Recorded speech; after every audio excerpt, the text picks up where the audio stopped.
Seminar के लिए। Hello. No Yes, मैम, ma'am. अभी स्टार्ट करने के हैं। Yes, ma'am. I need to modify a bit. I have prepared a basic things, okay. and then basic structure I have already prepared, and then I need to modify a bit, and then final things I may send you by Monday. Yes, yes. So by tonight or in tomorrow, I'll send you Google form in our WhatsApp Mhm. group as well as in our Moodle site. There you have to attach that PPT. Final PPT जो भी आपका रहेगा Monday Tuesday तक submit किया तो भी चलेगा and I will send the seminar time table also. Okay, ma'am. Got it. And बाकी लोग भी ध्यान में रखिएगा कि आज आफ्टरनून में जो सेशंस होने वाले हैं डॉक्टर मेधा कानेटकर मैडम के, वो आपको सेमिनार के वक्त क्या क्या चीजें इनकॉर्पोरेट करनी है, किस तरीके से हाइपोथेसिस और ऑब्जेक्टिव्स को फ्रेम करना है, कैसे लिखना है, ये सारा इनपुट्स देंगे। तो वो चीजें आपकी सेमिनार के वक्त भी जज की जाएगी। तो आपको ध्यान में रखते हुए आज के आफ्टरनून के सेशंस अच्छे से याद में रखना है, पॉइंट्स नोट डाउन करने हैं।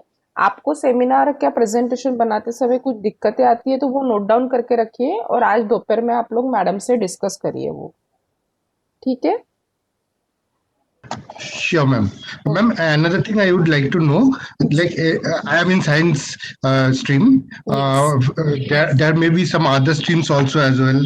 Yes So we need to attend all the sessions of those seminar, or we yes can yes. attend nine. No, we have to attend all the seminars. You will be the listeners Okay, ma'am. for other seminar and they will be the listeners for your seminar. So you should be Okay, present. ma'am. Though your seminar Okay, is ma'am. not there at that time, but everyone has to present in all the sessions. Okay, ma'am.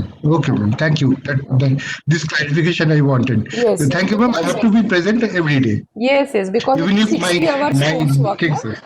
So we have to be Yes, ma'am. present Yes, ma'am. for all the 60 hours. Sure, ma'am. Okay. Thank you. Okay.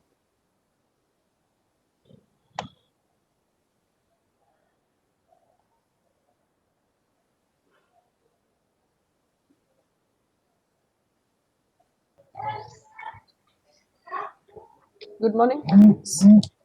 Today again for first three sessions we have with us respected Dr. Ashish Linke sir. Sir, welcome back. Sir आज आपण कुठनं सुरुवात करूया? Questionnaire डिझायनिंगचं आधी complete करून घेतो, मग Okay. Reliability validity testing. Yes sir. So please start.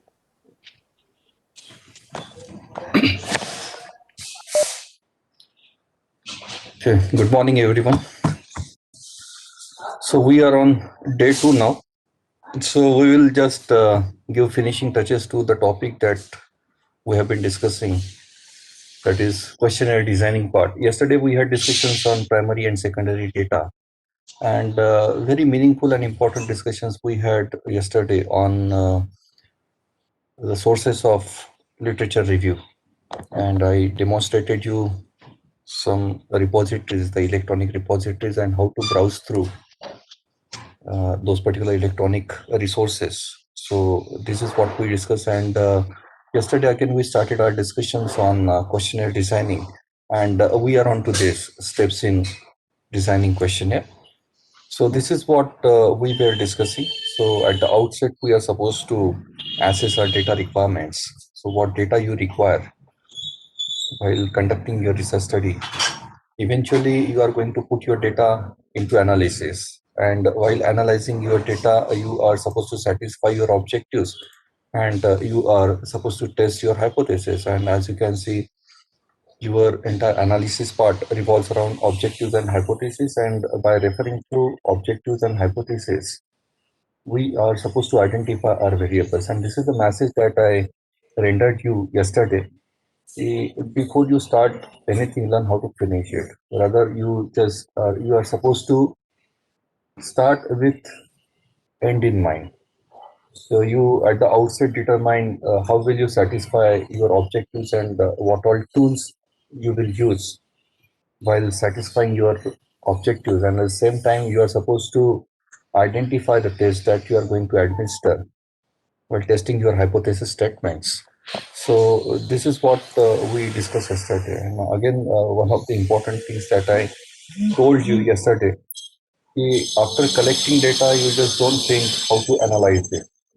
Rather, you first decide your analytical tool and then you decide on your data collection or what all data you require.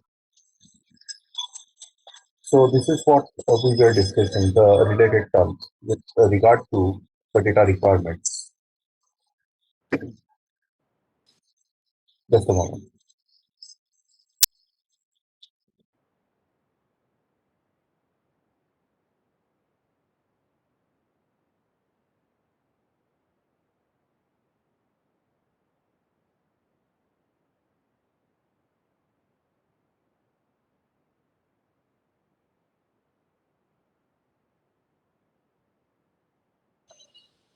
Okay. So yesterday we had discussions on what is the meaning of variable and how to identify variables by referring to your objectives and hypothesis statements. So just to recall the things, a variable is a characteristic or a phenomena which is changing given context.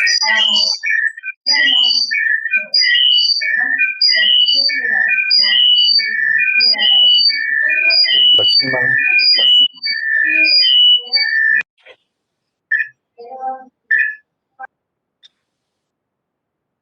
Lakshmi ma'am, please mute yourself.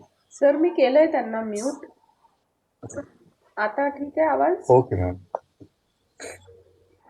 हो हो आता clear आहे. Okay. Okay, so variable can be defined as any characteristic or any feature or any phenomena which is changing with a given context. And yesterday we also discussed the context, that is variable is a characteristic which is changing individual to individual, or it may be changing place to place or organization to organization, institute to institute, time to time, place to place. So we have had discussions on this in a quite comprehensive manner and with the help of examples. And now we are taking the things further. So just to remind you, we are discussing related terms. The terms we generally use while designing our questionnaire. The first term is variable. Now the second term in line is attribute. So again, you may get clues from your objective statements and your hypothesis statements. What all attributes you are going to deal with. What basically attribute is? Attribute is basically a characteristic. But when you express any characteristics qualitatively, when you express any characteristic qualitatively, that can be regarded as your attribute.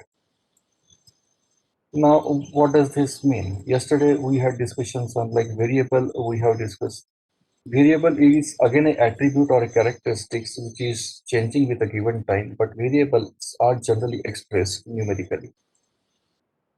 Variables are expressed numerically, means these are quantitatively expressed characteristics.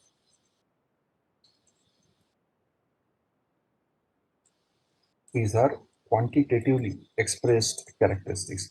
As against that, attribute is qualitatively expressed.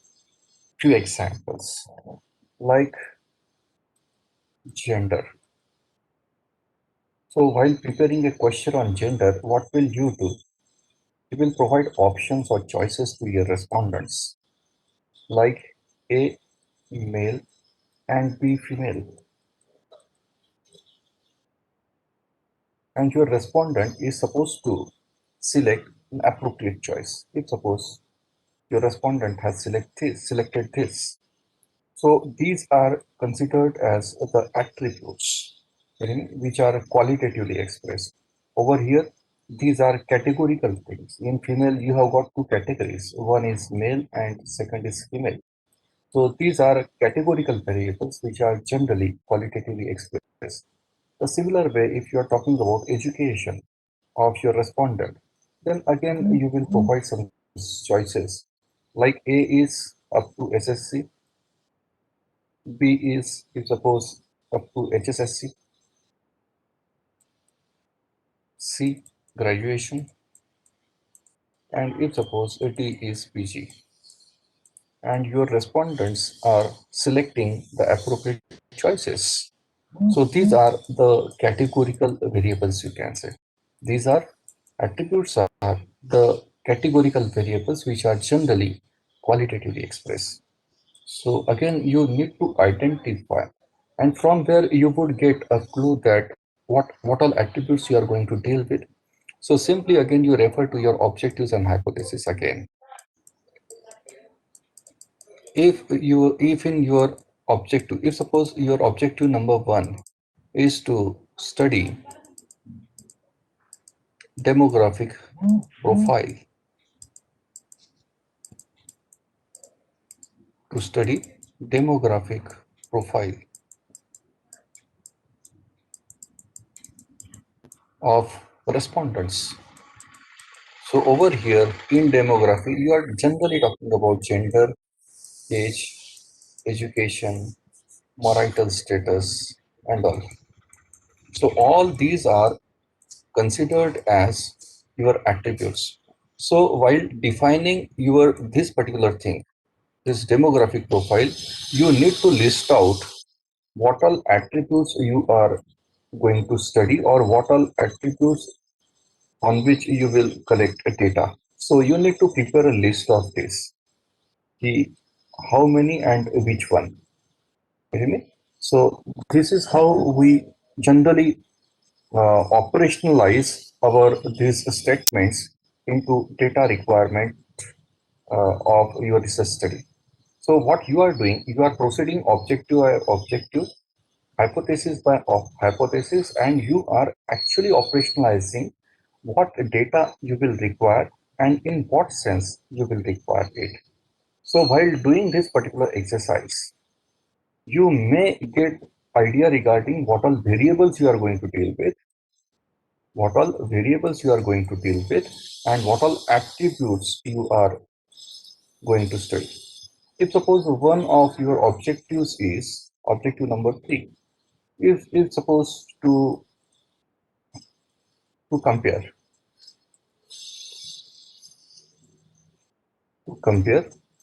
something gender wise, if suppose IQ level or you can say income or salary gender wise. Okay, so in this you can get clue regarding this will be considered as if suppose payment or salary. Okay, to compare payment gender wise, so payment will be variable and gender wise means male female will be your attribute. So obviously you will eventually prepare a table that will be considered as your master chart, like salary,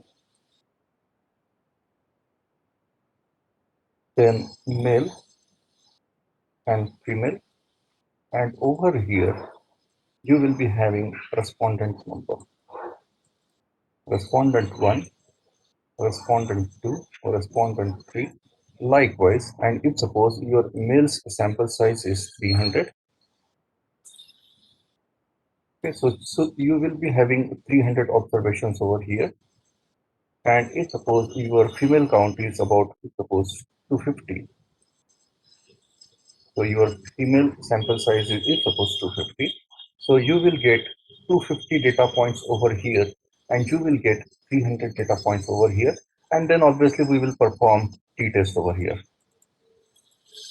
So what we are doing actually we are assessing our data requirement कि हम लोग data किस तरीके से collect करेंगे, questions क्या लगेंगे, सो what is your salary and what is your gender, ये दो क्वेश्चंस उस पर्टिकुलर एक ऑब्जेक्टिव को सेटिस्फाई करने के लिए इस पर्टिकुलर सेंस में आपको लगेंगे, and eventually this will be your data sheet जो हम लोग इनपुट करेंगे सॉफ्टवेयर को. It will look like this. Okay, input for your software. So this is how you need to operationalize your objectives and hypothesis first. Then we have got third thing in line. that is considered as factor that you must understand before designing questionnaire. So what is a factor? Factor is basically a group. It is basically a group of variables which are variables which are closely related or highly correlated. Now, this is the definition. Now, जब तक मैं example नहीं दूंगा ये चीजें इतनी ज्यादा clear नहीं होती. We'll get on to one particular example. शायद मेरे स्लाइड पे होगा. As you can see, consumer attitude. If suppose your one of the objectives is to evaluate consumer attitude. Okay. So for measuring attitude, you have prepared this kind of statements. And all these statements are basically contributing in measuring consumer attitude. As you can see, I feel proud to shop online. I like the idea of online shopping. Online shopping helps me purchase wisely. All these things are actually contributing in evaluating consumer attitude. So factor is basically a group of statements. These are considered as statements, or these are also called as indicators, or these are also called as items.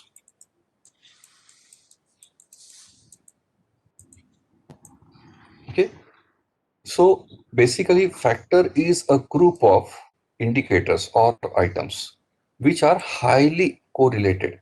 ये सब लोग, ये सब statements जो हैं, ये सब मिलके एक ही डिफाइन करने की कोशिश कर रहे हैं, वो है consumer attitude. So in this particular sense, consumer attitude will be considered as a factor.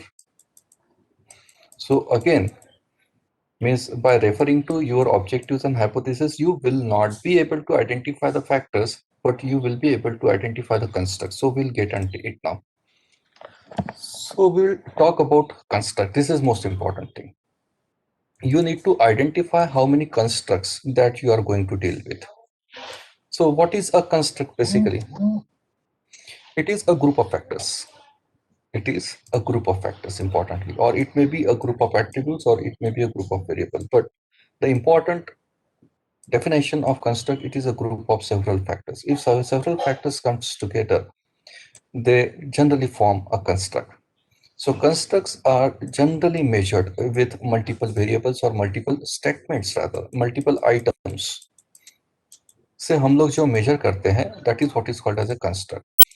Now constructs are indirectly measured. Constructs are measured indirectly. What does this mean? Now there are two types of measurements.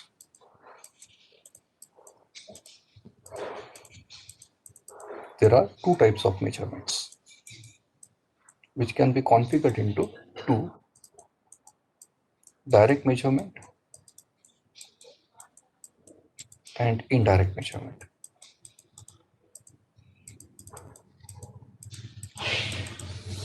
Now about direct measurement. If suppose I ask you what is your monthly income, okay, you will answer me whatever salary you are drawing. You will tell me that, sir, I am drawing 57,000 per month. This is what is called as direct measurement. If I ask you what is your attitude towards pre-PhD coursework, okay, now it's a bit difficult to answer. How will you answer, sir? You will ask me, sir, what do you mean? What do you mean? Means my attitude means what? So you can't measure it right away. You know me? If suppose I am asking you how satisfied you are with my lectures, how satisfied you are with my lecture. मेरे lectures आपको कितनी हद तक पसंद आया? To what extent you are satisfied? It is a bit difficult to tell. कि इसको हम लोग कहते हैं इनडायरेक्ट मेजरमेंट। देखिए, और एक डायरेक्ट मेजरमेंट और इनडायरेक्ट मेजरमेंट में फर्क है कि suppose I wish to compute average weight of all the participants. If I wish to measure average weight of all we 52, you 50 and me and Priti ma'am, we are 52. So we wish to compute average weight of we 52. What will we do? We will use a weighing machine. Okay, will be having a digital weighing machine. यहाँ पे खड़े हो जाएंगे और यहाँ पे एक आंकड़ा आएगा, which will be generally in terms of kg. Getting me? So this way we will prepare a list, data series जिसको बोलते हैं 1 2 3 4 अप टू 52, और इस तरफ होगा wait, suppose 67 kg 74 kg likewise. Getting me? This is what is called as direct measurement. Now what is direct measurement? The measurement which you can take easily by using some kind of gadgets or apparatus or devices. जैसे मेरे पास weighing machine थी, वो use करके मैंने measurement ले लिया, it is so easy. और एक इम्पॉर्टेंट बात यह है डायरेक्ट मेजरमेंट की, डायरेक्ट मेजरमेंट में हम लोग मशीन्स यूज कर सकते हैं, कोई गैजेट्स इक्विपमेंट्स यूज कर सकते हैं, और जो कुछ भी रीडिंग आएगी इसमें रीडिंग्स आती है, कि जो भी रीडिंग्स आएगी they are generally associated with some units. Like यहाँ पे ये केजी में एक्सप्रेस हो रहा है. If suppose I wish to measure average height of V52, तो व्हाट विल वी डू? हमारे पास एक मीटर पट्टी होगी या जो स्केल आती है, that we will use, metre tape में बोल रहा था, कि वो यूज करके हम सबकी हाइट ले लेंगे, उसका एवरेज निकाल लेंगे, और height we will express in terms of foots and inches if suppose. So direct measurement में क्या होता है कि आप कोई मशीन्स गैजेट्स यूज करके मेजरमेंट लेते हो, उसमें रीडिंग्स आती है, और वो रीडिंग्स नंबर में होती है, और वो नंबर के साथ कोई एक एक्सप्रेसिंग यूनिट होता है. और इस प्रकार का जो मेजरमेंट है, ये टेक्नोलॉजी, इंजीनियरिंग, मेडिसिन और in general life sciences you can say, यहाँ पे जो मेजरमेंट होता है वेरिएबल्स का, यहाँ पे वेरिएबल्स के साथ ज्यादा डील करते हैं यहाँ पे, क्योंकि न्यूमेरिकल इनको डेटा मिल जाता है, क्योंकि ये लोग सब लेबोरेटरी में एक्सपेरिमेंट्स करते हैं with the help of machines and all, तो रीडिंग्स आ जाती है. वो रीडिंग जो है वो सब आपका जो डेटा है वो उसको हम लोग वेरिएबल कहते हैं. ओके, उसको रेशियो वेरिएबल्स कहा जाता है एक्चुअली. पर social sciences, commerce, management, then interdisciplinary subjects, इसमें जो सर्वे बेस्ड प्रोजेक्ट्स होते हैं वहां पे मोस्टली इनडायरेक्ट मेजरमेंट्स होते हैं. यहाँ पे मेजरमेंट क्या होगा? To compute average EQ level, emotional quotient. If suppose ये मुझे आप 52 का ही चेक करना है, तो मैं आपको इफ सपोज क्वेश्चन पूछूंगा कि what is your EQ level, so you will wonder what do you mean sir, how can I tell कि मेरा इमोशनल इंटेलिजेंस कितना है, unless you measure it with the help of some questionnaire. Getting me? So you can't ask directly to the respondents कि आपका EQ level क्या है, आप spiritually कितने अच्छे हैं, इफ सपोज स्पिरिचुअल क्वेश्चन. मैं आपको पूछता हूँ 52 को पूरे कि what is your work life balance, what is your work life balance, how will you tell me? अरे सर आप क्या पूछ रहे हो, what do you mean work life balance, अभी क्या बताया आपको, क्या पैराग्राफ में लिख के थे या व्हाट? यानी वर्क लाइफ बैलेंस हो, या फिर मैं इफ सपोज आपको पूछता हूँ कि what is your quality of life, how happy you are, your happiness, if suppose how happy you are, how satisfied you are with your job. मैं आपको पूछ रहा हूँ कि आप जिस कॉलेज में काम कर रहे हैं वहाँ का वर्क कल्चर कैसा है. मैं आपको पूछ रहा हूँ कि आपका मोरल कैसा है. ये सब जो चीजें हैं इनको कहा जाता है constructs. These are few examples only. These are the constructs: consumer perception, attitude, you can say, बाद में सर्विस क्वालिटी. ये सब जो है इनको हम लोग कंस्ट्रक्ट्स कहते हैं, और ये कंस्ट्रक्ट इसलिए है because they are indirectly measured with the help of some statements. Like you must be having some statements, and then you generally measure on typical skills: strongly agree, disagree, and all. Strongly disagree, agree. and then, sorry, neutral, agree, and strongly agree. This way we generally measure it. So you need to identify, are you really working on measuring some constructs? So you will for sure, if you happen to conduct a survey और आप इन particular stream को belong करते हैं, तो for sure you must be working on some constructs. Like in economics, these people, they generally work on measuring socio-economic status, ACS. Socio-economic status. So this is basically a higher order construct. Over here, the researcher is typically trying to measure the social status of the respondents, then economic status of the respondent, and at the same time, if suppose educational status of the respondents. These might be three major objectives of this particular research scholar. Now, importantly, social status, then economic status, and if suppose educational status. If suppose for such kind of study, these are supposed to be the major three objectives. Now, importantly, how will you measure this? These are considered as your constructs and you will not be able to measure it indirectly. आप respondent को ये नहीं पूछ सकते कि आपका social status क्या है बताइए, आपका economic status क्या है बताइए. Your respondents will not be able to answer this kind of direct questions. So you are supposed to measure this particular constructs with the help of multiple items. What will you do? In your questionnaire, you will form three sections. Section A, that is social status. And in this, you must be having some multiple questions, like 8 to 10 questions will be only on measuring social status. Then you will proceed to section B and then you will title it as educational status, and again you will be having multiple questions there and in section 3. So this way you will design your questionnaire.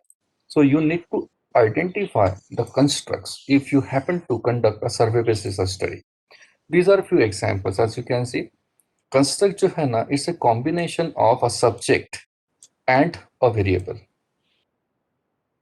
So as you can read it as in a combined fashion, customer satisfaction is a construct, because over here you are talking about construct, यानी यहाँ पे बात कर रहे हैं who is to be measured, किसका measurement लेने वाले हैं, तो कस्टमर्स का, और क्या मेजर करने वाले हैं, तो सेटिस्फैक्शन. इन दोनों को जब कंबाइन कर देंगे तो आपको कंस्ट्रक्ट मिल जाएगा. Customer satisfaction, buyers preferences, employees occupational stress, then companies HR policies, working women's work life balance, consumers perception, employee motivation, company work environment. So this will you will define your construct. These are few examples of constructs: emotional intelligence, occupational stress, work life balance, attitude, work culture, perception, motivation, satisfaction, self-esteem, personality, organizational commitment, communication skill, academic skills, premarital attitude. All these will be considered as your construct. These are few examples of construct. And in social sciences, commerce management, and interdisciplinary subjects, we generally deal with these kind of constructs. Now, important message. Now you refer to your PhD topic or title refer. You just refer to your title. In your title, are you able to identify a very broad theme? Are you able to identify, like if suppose you are using 15 words in your title, so can you identify such a core theme that you are going to deal with? Yes, you will be able to. If suppose I'm talking about consumer behavior,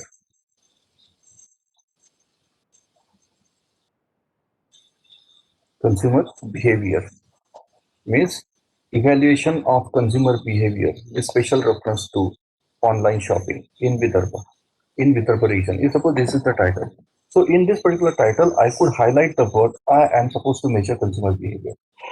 Now, out of these four terms that we have learned, variable, attribute, factor, and construct.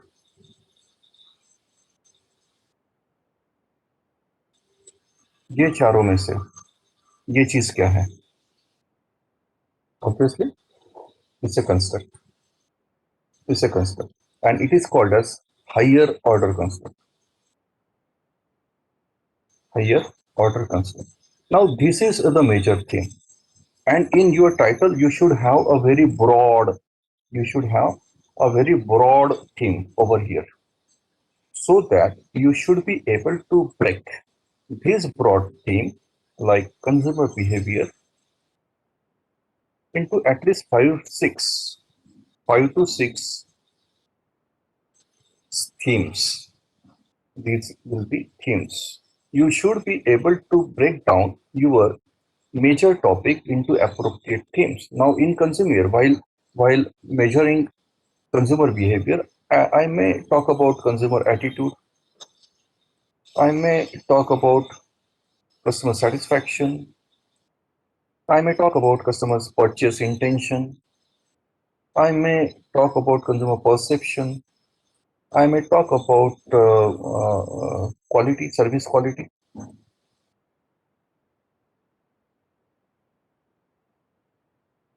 So what I did over here, I have broken down my major topic into appropriate themes. And for each theme in your questionnaire, you are supposed to devote each individual section. You just organize your entire questionnaire into appropriate sections.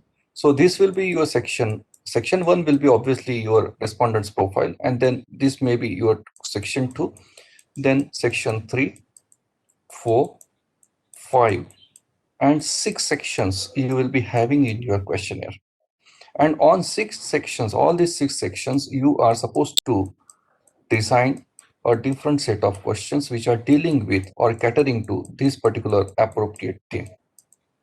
This is how typically we design our questionnaire. Now, why to resort to this particular exercise? One of the importance of this particular exercise is that you are supposed to write research papers. Okay, जैसे मैं कल भी बात कर रहा था कि हमारी नागपुर यूनिवर्सिटी के नोटिफिकेशन में ये लिखा है कि आपको आपके पीएचडी के टॉपिक से मिलता जुलता रिसर्च पेपर तैयार करना है और वो पीयर रिव्यू जर्नल में पब्लिश करना है। और नोटिफिकेशन में एक लिखा है, पर हम लोग 2, 3, 4 पेपर जनरली बना लेते हैं। और उसमें एक कन्वेंशन ऐसा भी है कि पीएचडी करते वक्त आप जितने भी रिसर्च पेपर्स तैयार करेंगे, तो उस वक्त आपको सुपरवाइजर जो है वो को ऑथर करके आपने उनका नाम यानी उसमें पेपर में मेंशन करना चाहिए, क्योंकि आप पीएचडी के दौरान ये रिसर्च पेपर्स तैयार कर रहे हैं। अभी मैं बात कर रहा हूँ क्योंकि मुझे ये क्वेश्चन बहुत बार आता है। This is one of the frequently asked questions to me कि सर यूनिवर्सिटी की नोटिफिकेशन में जो लिखा है कि आपको पीएचडी के टॉपिक से मिलते जुलते टॉपिक पे रिसर्च करना है, व्हाट डज दिस मीन? तो क्या पीएचडी का जो टाइटल है वही का वही आपके रिसर्च पेपर में होना चाहिए? नो वे, वो तो पीएचडी का टॉपिक है। आपको रिसर्च पेपर के लिए देखिए डिफरेंस ये है कि PhD is quite comprehensive. In while pursuing your PhD, you deal to multiple items in one go, and it is a comprehensive thing. But while writing a paper, you typically you should be a bit specific. You need to work on very thin themes while writing your paper. And now what you are means how to identify the topics for your research papers based on your PhD topic.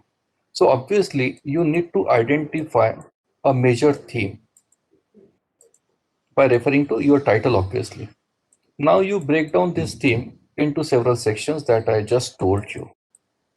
You are supposed to break down your broad topic into appropriate themes. 1, 2, 3,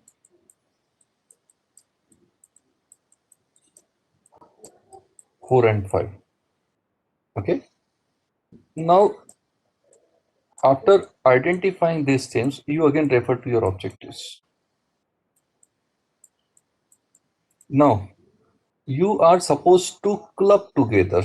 You are supposed to identify the similar objectives which are catering to each theme.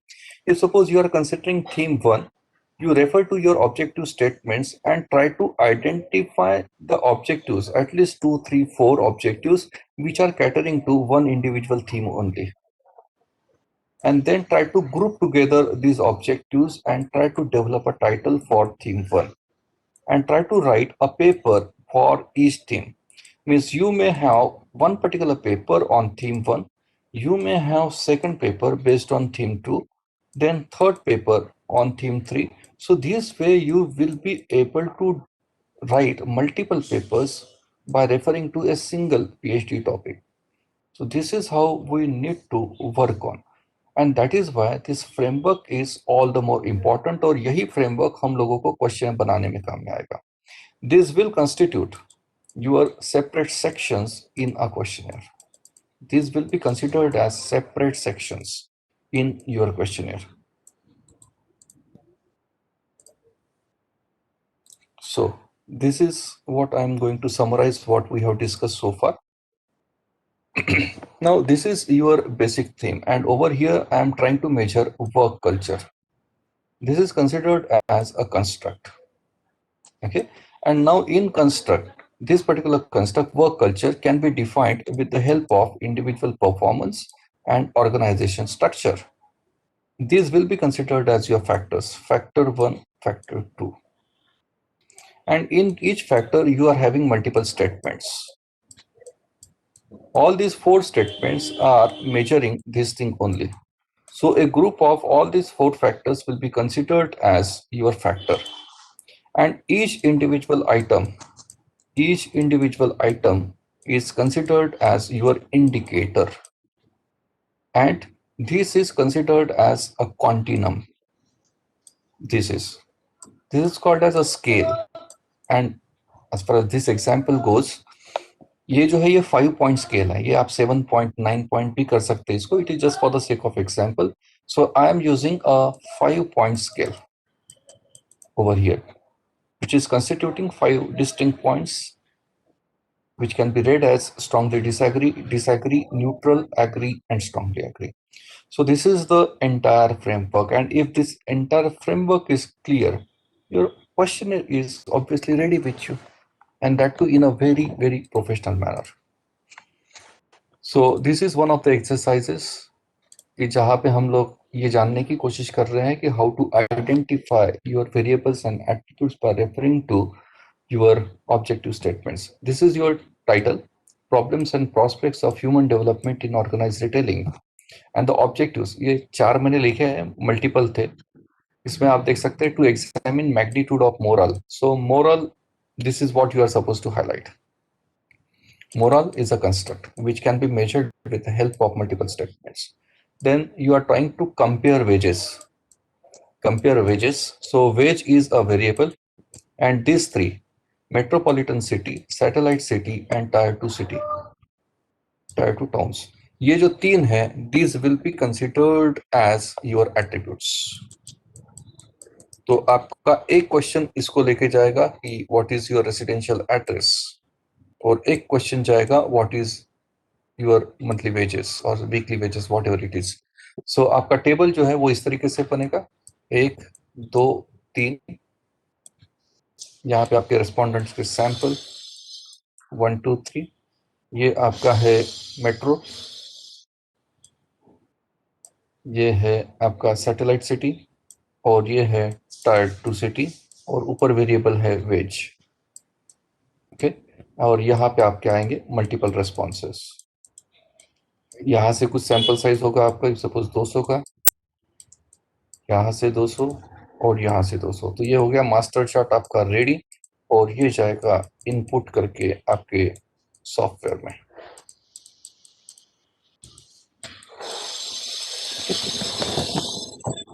तो यहाँ पे आप देख सकते हो occupational stress major करना है, तो ये भी कंस्ट्रक्ट कहलाएगा. हेल्थ हैजार्ड, ये भी कंस्ट्रक्ट रहेगा, क्योंकि यहाँ पे आपको बहुत सारे आइटम्स पूछने होंगे, इंडिकेटर्स आपको यूज करने होंगे just to measure the health hazards और हेल्थ स्टेटस आपको उसका. सो हमने अभी ये जान लिया कि क्वेश्चन बनाते वक्त हम लोगों को रिक्वायरमेंट क्या है, तो वेरिएबल्स कौन से हैं, एट्रीब्यूट्स कौन से हैं, फैक्टर्स कौन से हैं, और आपके कंस्ट्रक्ट्स कौन से आप यूज करने वाले हो। दूसरी बात है कि अब ये मेजरमेंट करेंगे कैसे। Suppose if you wish to measure occupational stress, आपने डिफाइन तो कर लिया, now it is about how to measure it. इसके दो तरीके हैं। पहला तरीका है, आप एक बार चेक कर लीजिए कि स्टैंडर्डाइज स्केल्स अवेलेबल है क्या। ये कुछ स्टैंडर्डाइज स्केल्स है। स्टैंडर्डाइज स्केल्स का मतलब है ये रेडीली अवेलेबल बुकलेट्स होते हैं, और ये बुकलेट में रेडीली अवेलेबल क्वेश्चनर होता है। ये जो क्वेश्चनर है इसको हम लोग स्टैंडर्डाइज स्केल्स कहते हैं। और ये जो है ये एजेंसीज कुछ ऐसी, जैसे national psychological corporation is one of the agencies. Agra में जो मेंटल असाइलम है वहाँ पे रिसर्च इंस्टीट्यूट है उनका, और वो लोग जो कंस्ट्रक्ट्स होते हैं, जैसे यहाँ पे आप देख सकते हो इमोशनल इंटेलिजेंस, ये कंस्ट्रक्ट भी इन्होंने एक इन्वेंटरी जिसको कहा जाता है, या एक रेडीमेड स्केल या क्वेश्चन है जो आपको समझती है भाषा, वो क्वेश्चन इन्होंने ऑलरेडी बना के रखा हुआ है। तो आपको बहुत बार क्वेश्चन बनाने की जरूरत ही नहीं होती है। You are suppose to mail this particular agency and you should request for the procurement of these particular skills, and you complete the formalities and they will deliver this particular skill to your doorstep. तो आप सबसे पहले वो list जो है constructs की वगैरह वो बनाने के बाद आप चेक करेंगे कि स्टैंडर्डाइज स्केल्स अवेलेबल है क्या, and can you procure them. और सोशल साइंसेस कॉमर्स मैनेजमेंट में 100 में से 90 बार ऐसा होगा कि ये स्केल अवेलेबल होगी, तो फिर आपको क्वेश्चन बनाने की जरूरत ही नहीं पड़ती है। It is so easy. आप देख सकते हैं कुछ और स्टैंडर्डाइज स्केल, जैसे professional commitment scale for teachers, if you are resorting to this. मैं तो बोल रहा हूँ पहले ये स्केल देख लीजिए कौन सी अवेलेबल है, इसको ध्यान में रखते हुए ही पीएचडी का टाइटल बनाओगे ना, तो चीजें बड़ी आसान हो जाती हैं। तो अर्ली स्टेजेस में मेरे पास जो पीएचडी के गाइडेंस के लिए आता है, या फिर मेरी अकेडमी के थ्रू हम लोग जो प्रोग्राम देते हैं, टॉपिक सिलेक्शन पे पूरा 3 घंटे में बात करता हूँ, तो मैं बोलता हूँ कि तुम्हारे मन में जो चल रहा है दैट इज ओके बॉस, पर फिर भी उसकी फिजिबिलिटी एक बार चेक करिए। मैं बोलता हूँ ये कैटलॉग पूरा चेक कर लीजिए। ये जो एनपीसी का कैटलॉग है इनके पास 700 है, 700 कंस्ट्रक्ट से आपको तो कोई 5 या 6 ही चाहिए ना। तो देख लीजिए आपको ये 700 में से कौन से 5-6 चाहिए, वो यही से आइडेंटिफाई करके पहले ही डिसाइड कर लीजिए कि इस पे काम करना है, तो फिर क्वेश्चन बनाने की जरूरत नहीं और टाइटल अपने आप बन जाता है। It is so easy. मैं फिर से बोल रहा हूँ, 2 दिन से मैं एक ही मैसेज दे रहा हूँ, begin with and in mind. Achieve क्या करना चाहते हो वो पहले डिसाइड करिए, उसके बाद फिर टॉपिक प्लान करोगे, तो ये पीएचडी 2 साल में ही कंप्लीट हो जाती है। जो सोशियो इकोनॉमिक स्टेटस में बोल रहा था, आपको इसके ऊपर क्वेश्चन बनाने की जरूरत ही नहीं है, ये रेडीली अवेलेबल है एज यू कैन सी। ये कालिया की है, पर जहाँ तक मेरा नॉलेज है एक कुप्पुजॉमी की स्केल आती है जो स्टैंडर्डाइज है और सोशियो इकोनॉमिक स्टेटस मेजर करने के लिए यूज होती है। एक प्रसाद की स्केल आती है सोशियो इकोनॉमिक स्टेटस मेजर करने के लिए। तो देखिए ये अगर नॉलेज है आपको तो रिसर्च करना बड़ा आसान है। मेरा सिंपल सा सवाल ये है कि आप क्वेश्चन बना क्यों रहे हो, एक बार चेक तो करिए कि रेडीमेड अवेलेबल है क्या। Get me? और मोस्ट ऑफ द टाइम वो रेडीली अवेलेबल होता है। ये कुछ ऑर्गेनाइजेशन है जहाँ से ये आप डायरेक्टली प्रोक्योर कर सकते हो। जॉब इन्वॉल्वमेंट एचआर वाला कोई होगा तो जॉब इन्वॉल्वमेंट्स के लिए रेडीली अवेलेबल। ऑक्यूपेशनल स्ट्रेस में बात कर रहा था, it is readily available with you. Self esteem जो मैं बात कर रहा था, it is readily available with you. Couple of my clients they have been using this skill only. मेरे 2 क्लाइंट्स है, ये स्किल यूज कर रहे हैं, वो एजुकेशन की है दोनों मेरी। इमोशनल इंटेलिजेंस पे देखिए दूसरी फिर से स्केल है, तो आप दोनों चेक कर लीजिए, आपको जो बेटर लगी है you can go go with that. Quality of life जैसे मैं बात कर रहा था थोड़ी देर पहले, उसकी स्केल ऑलरेडी तैयार है। You are not suppose to prepare your own question है।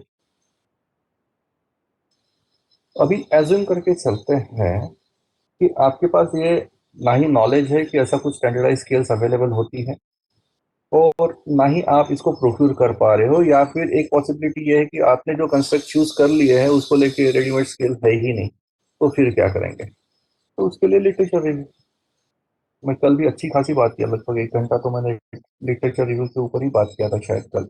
तो literature review comes handy at every stage. Questionnaire design करते वक्त भी आपको लिटरेचर रिव्यू ये एक्टिविटी काम में आती है। अच्छी क्वालिटी के रिसर्च पेपर्स चेक करिए, और ये रिसर्च पेपर के अनेक्चर में बहुत बार ये स्केल जो है ये अटैच की होती है, क्वेश्चनर उनके अटैच किए होते हैं। You can refer to those particular question, it is so easy. और लिटरेचर रिव्यू करते वक्त टॉप क्वालिटी के रिसर्च पेपर्स अगर आप रेफर करते हो तो आपका काम बेहतरीन हो जाता है। मैं फिर से मेरा मैसेज रिपीट कर रहा हूँ कि literature review works as a mentor in absentia of a physical mentor. आपके पास अगर आप कंप्लेंट कर रहे हो कि हमें कोई बताने वाला नहीं है, काम कैसे करेंगे, तो मुझे लगता है कि what are you waiting for. Literature review है ना, टॉप क्वालिटी के जर्नल्स घर में बैठ के, मैंने कल बताया भी कि डब्ल्यू एस, स्प्रिंगर, एल्सफेयर, एमराल्ड, विले, ये सब टॉप क्वालिटी के जर्नल्स है। इसमें दुनिया के बेहतरीन पेपर्स हैं, उनको पढ़िए तो अपने आप लर्निंग हो जाता है। और मैं भी जो आपके साथ बात कर रहा हूँ, क्या आपको ये लग रहा है कि ये पीपीटी मैंने कल रात को बनाया है, या फिर मैं कुछ कोई किताब पढ़ के आया हूँ आज आपसे जो बात कर रहा हूँ? बिलीव मी, मैंने तो एक शब्द भी नहीं पढ़ा है आज के सेशन के लिए, और वो जरूरत भी नहीं है। पूछिए क्या पूछना है, मुझे जितना मालूम है मैं बता दूंगा। जो क्वेश्चन का आंसर नहीं मालूम मैं बोलूंगा कि मुझे नहीं मालूम। पर मैंने ये जिया है ना, मैंने ये इतना सारा काम किया है, इतने सारे रिसर्च प्रोजेक्ट्स किए हैं, तो I know it very well कि हाउ टू डू इट। और ये आया कहाँ से, तो पढ़ने से ही आया है ना। ये इतने सारे टॉप क्वालिटी के रिसर्च के पेपर्स पूरे छान मारे हैं। अभी जो मैंने मेरी टीम के साथ एक रिसर्च पेपर तैयार किया है एसएलआर का, हमने लगभग 2000 पेपर्स पढ़े हैं, 2000 पेपर्स पिछले 9 महीने में। तो उससे जो एनलाइटनमेंट होता है ना, वो ना ही किसी बुक में मिलेगा आपको, ना ही किसी इंटरनेट की साइट पे मिलेगा। तो लिटरेचर रिव्यू मैं बार बार प्रेस कर रहा हूँ कि इफ यू आर क्लूलेस, कि आपको नहीं समझ में आ रहा क्या करूँ, get down to literature review. जितना ज्यादा पढ़ोगे, और एक टिप मैं आपको देना चाहूंगा, वैसे मेरे रिसर्च पेपर राइटिंग के भी बहुत सारे वर्कशॉप्स होते रहते हैं, और उसमें मैं बताता हूँ कि टॉप क्वालिटी जर्नल्स में रिसर्च पेपर्स की उनकी कुछ क्राइटेरियाज होते हैं, वो क्या है और वो क्या चाहते हैं, और किस तरीके से आपका पेपर वहां पे पब्लिश हो जाए। तो उसमें एक थोड़ा सा टिप मैं ये शेयर कर रहा हूँ कि आप सबसे पहले जर्नल आइडेंटिफाई करिए कि आपको कौन से जर्नल में रिसर्च पेपर पब्लिश करना है, और उस पर्टिकुलर जर्नल के आप कम से कम 25 पेपर डाउनलोड कर लिए। मैं कम से कम बोल रहा हूँ, हमने तो 150 किए थे, 170 वॉज प्रिसाइज फिगर। मेरे पास अभी भी ये डाउनलोडेड फॉर्म में पूरा फोल्डर है। ये कम से कम 25 पेपर डाउनलोड करिए और word to word, line to line पढ़ लीजिए, फॉर्मेट समझ लीजिए, और फिर अपने पेपर के लिए टाइटल ड्राफ्टिंग की शुरुआत उसके बाद करिए।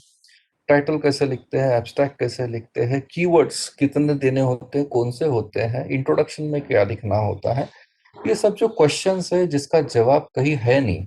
अगर हाँ, लकीली आपको कोई अच्छा वर्कशॉप मिल जाता, अच्छा रिसोर्स पर्सन मिल जाता है, काम थोड़े आसान हो जाते हैं। पर एक तो ये मैं कल भी बोल रहा था कि नेटवर्क में आप है ही नहीं।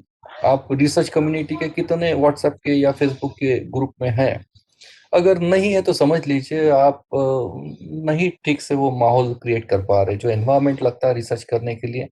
मैं कल भी बात कर रहा था कि आप अकेले रिसर्च नहीं कर सकते हो, आपको एक एक एनवायरनमेंट में रहना बहुत ज़्यादा ज़रूरी है। तो वो एनवायरनमेंट आपको व्हाट्सएप के जो ग्रुप्स है रिसर्च कम्युनिटी के, मैं खुद ही मालूम नहीं कितने सारे रिसर्च के ग्रुप्स में हूँ। So part apart, try to identify your research journal first and try to fit your paper into the format of this particular journal। तो आपके एक्सेप्टेंस के चांसेस जो हैं वो बढ़ जाते हैं, और काम जो है वो मीनिंगफुली हो जाता है।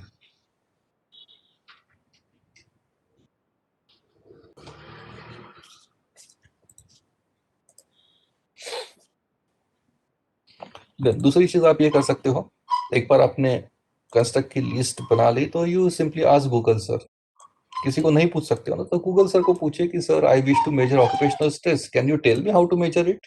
Google sir will tell you, ले बेटा ये 7 करोड़ के ऊपर लिंक्स है, ले लो जो जो चाहिए वो। सो यहाँ से मैं ये नहीं बोल रहा कि आपका पूरा पर्पस सॉल्व हो जाएगा, मैं ये बोल रहा हूँ कि instead of being entirely clueless, आपको कुछ भी नहीं मालूम, तो यहाँ से कुछ ना कुछ तो पता चलना शुरू हो जाता है।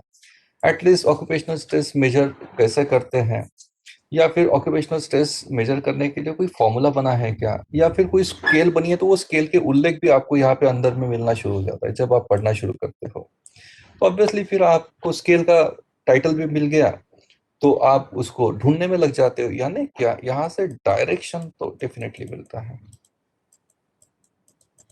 देखिए सिर्फ नॉलेज होके नहीं होता है, कल भी मैं बात कर रहा था, स्किल डेवलप करना चाहिए, और वो स्किल को डायरेक्शन का अगर जोड़ मिल गया तो रिसर्च बड़ा आसान चीज है और ये एंजॉयबल चीज है, ऐसा मुझे लगता है। देखिए मैंने फिर से I just played with Google कि how to measure employ morale, and now Google is telling me that you can conduct surveys, okay, and while conducting surveys how will you proceed, कि मोरल में फिर आप ये constructs हो गए, देखिए moral में ये चीजें आप मेजर कर सकते हो, इसको हम लोग फैक्टर्स कहेंगे। फिर absence rate, turnover rate, productivity, ये हमारे फैक्टर्स हो गए। यही तो हम लोग लिस्ट बनाने की कोशिश कर रहे हैं ना, जब क्वेश्चनर बनाना है ये चीजें रहेगी तो ये चीजें आपके क्वेश्चनर में आएगी, तो ये चीज जो मेजर करना है इवेंचुअली वो मेजर हो जाएगी। अभी क्या, जैसे मैंने इस वक्त बताया नहीं, एक जनरल जो मैं बता रहा हूँ पैटर्न, कि रिसर्च स्कॉलर अपने हिसाब से क्वेश्चनर बना लेता है, और जब एनालिसिस करने की बारी आती है तो वो स्टैटिस्टिशियन को ढूंढता है, और मेरे जैसा स्टैटिस्टिशियन तो वो बोलेगा यार आपको जो मेजर करना है एम्प्लॉय मोरल, उसको लेके आपने क्वेश्चन ही नहीं पूछे, मैं एनालिसिस क्या करके दूं इसका? क्या मैं आपको पाई चार्ट बना के दूं कि आपके सैंपल में मेल कितने हैं, फीमेल कितने हैं? क्या मैं आपको कोई बार चार्ट बना के दूं कि आपके रिस्पोंडेंट का इनकम कितना है? इससे क्या ये चीज आपके रिसर्च की कवर हो रही है कि ये pie chart bar graphs? No way, no way. आपने ऑब्जेक्टिव में लिखा है कि आपको एम्प्लॉय मोरल मेजर करना है, उसको कंपेयर भी करना है, तो फिर फैसिलिटेट तो करिए। आप क्वेश्चनर में ये क्वेश्चंस डालोगे तो फिर मेजरमेंट होगी ना, सो सिंपल।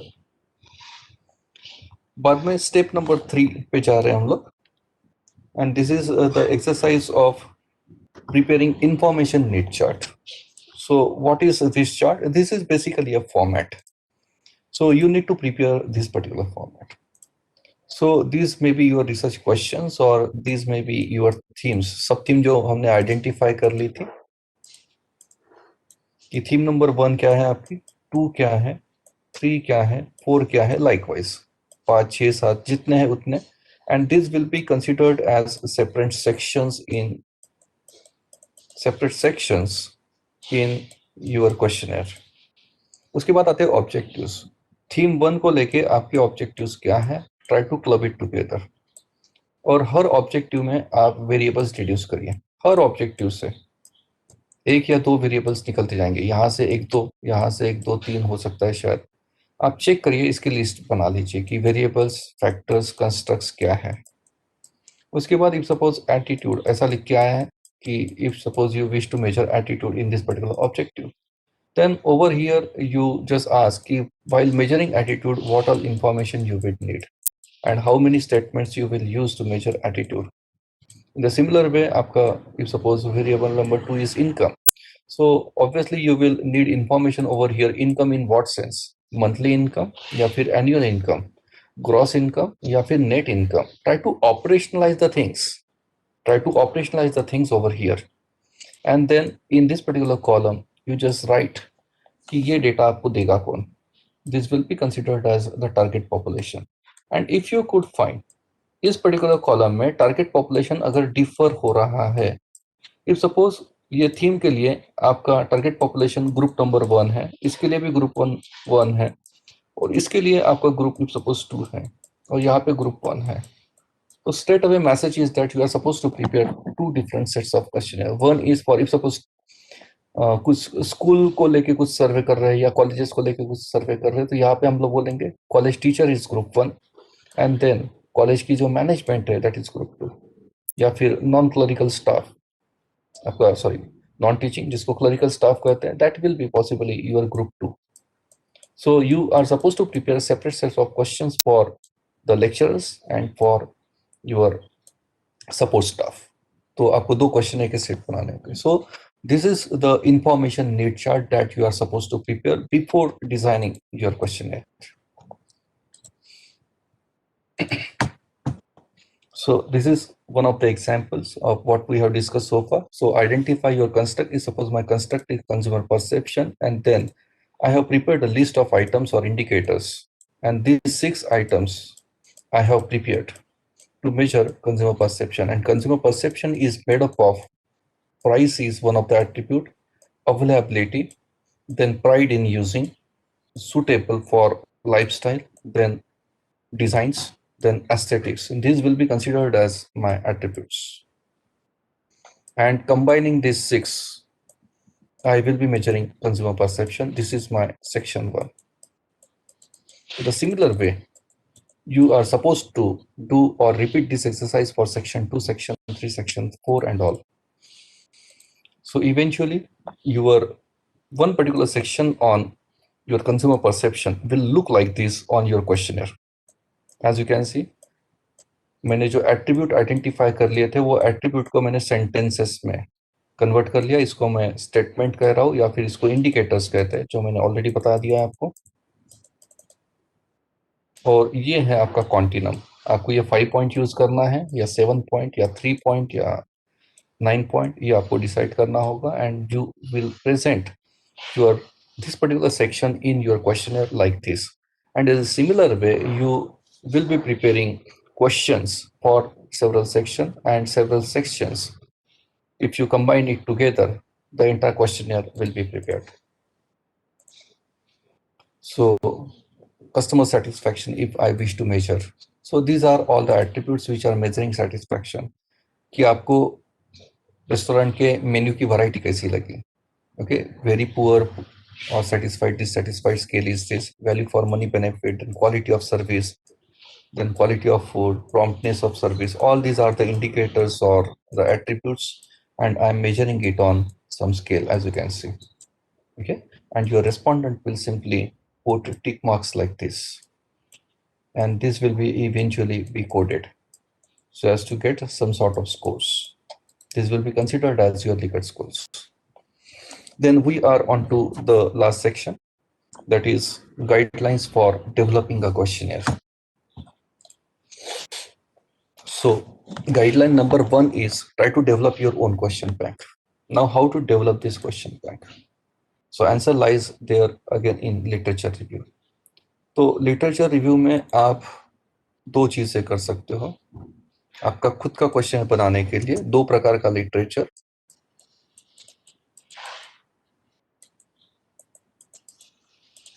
आप रेफर कर सकते हो. एक है थेसिस और दूसरा है आपके आर्टिकल्स.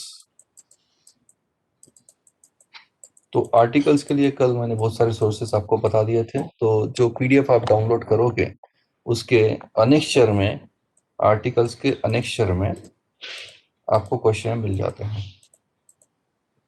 तो वो क्वेश्चननेयर पढ़ के आप रेफर करेंगे और जो भी आपको यूजफुल लग रहा है उसको आप जॉटिंग करेंगे. आप एक वर्ड डॉक्यूमेंट बना लेंगे और उसमें जैसे एटीट्यूड को लेके आपने 25 पेपर स्टडी किए हैं और 25 पेपर में आपको कुछ क्वेश्चंस मिले हैं, तो आप उसको एक जगह जस्ट कॉपी पेस्ट करते जाइए विथ रेफरेंसेस एंड साइटेशंस.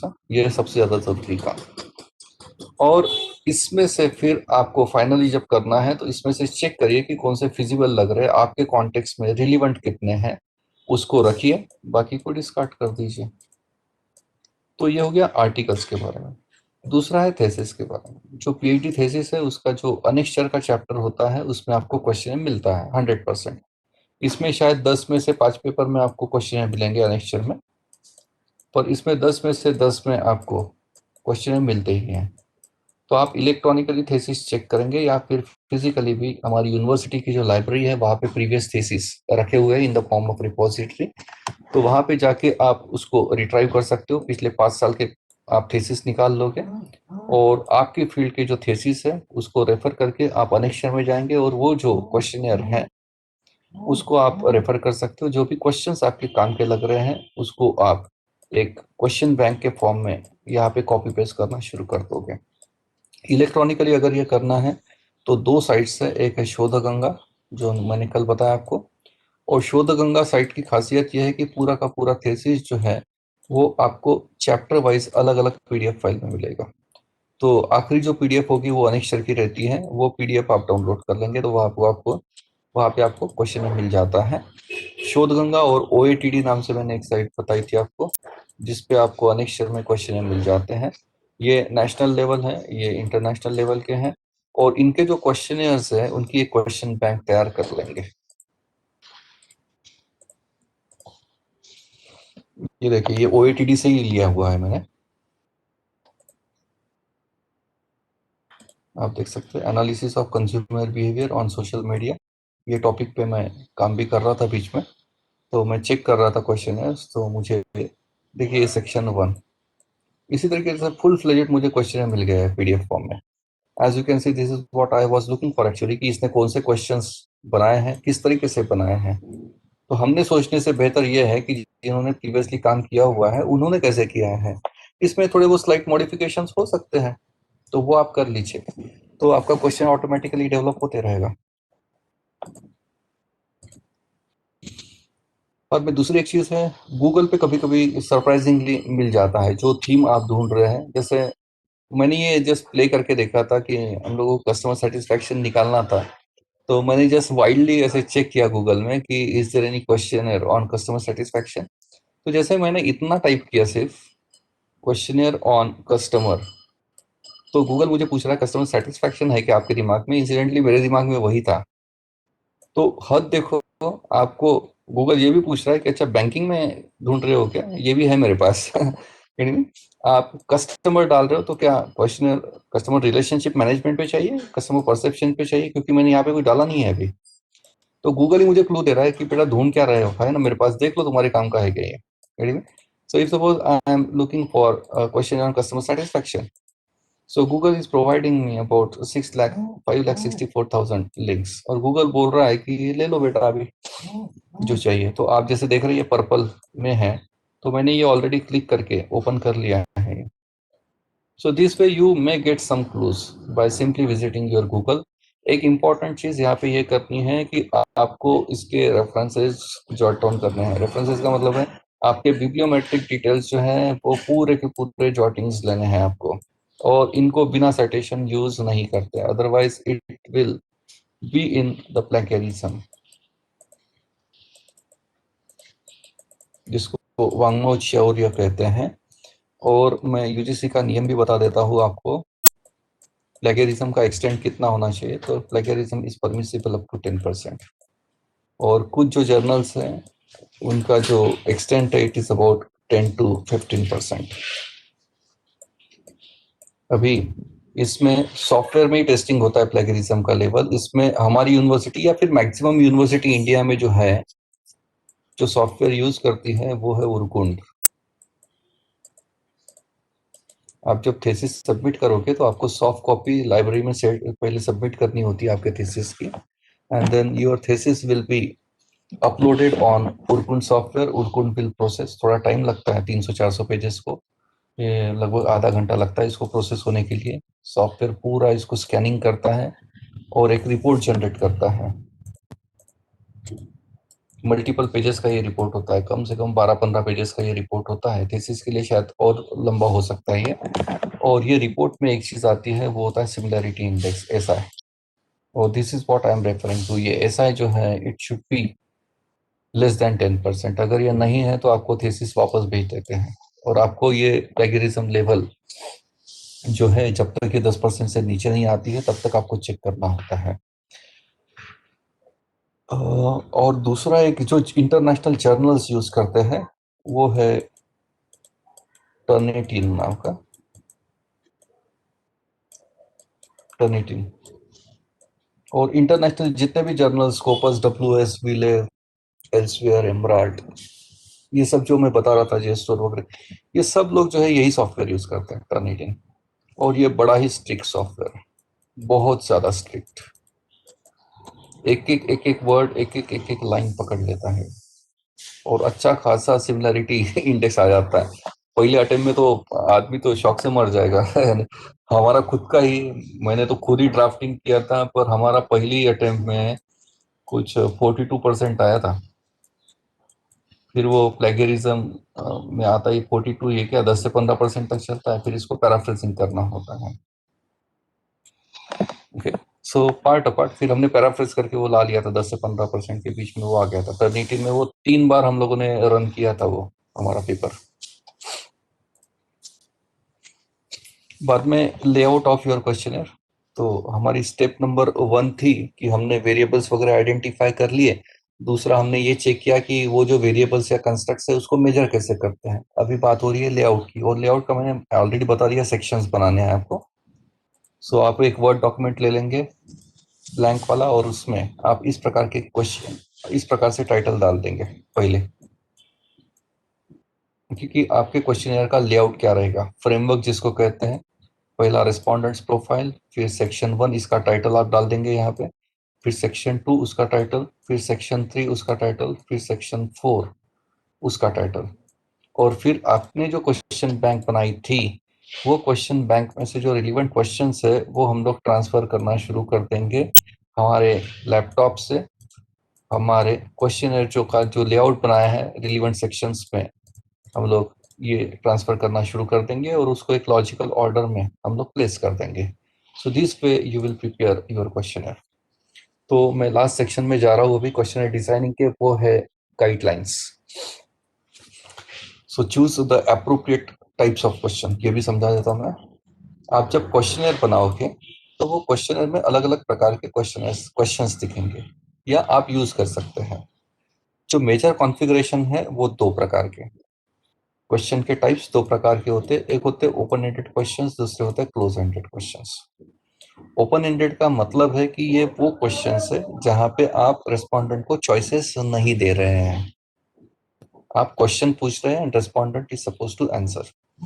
और क्लोज एंडेड में आप चॉइसेस दे रहे हैं और चॉइसेस में आपको रेस्पोंडेंट को टिक मार्क करना है। तो क्लोज एंडेड में 4 प्रकार है, डाइकोटोमस क्वेश्चंस, मल्टीपल रेस्पॉन्स या एमसीक्यूज जिसको हम लोग कहते हैं, फिर चेकलिस्ट क्वेश्चंस और फिर स्केल्स। तो ये मैं थोड़ा सा एलैबोरेट कर देता हूँ।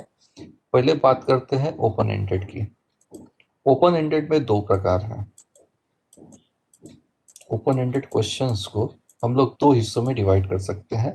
इसमें पहला जो पार्ट है वो है ओपन एंडेड टेक्स्ट, और दूसरा है open ended numeric.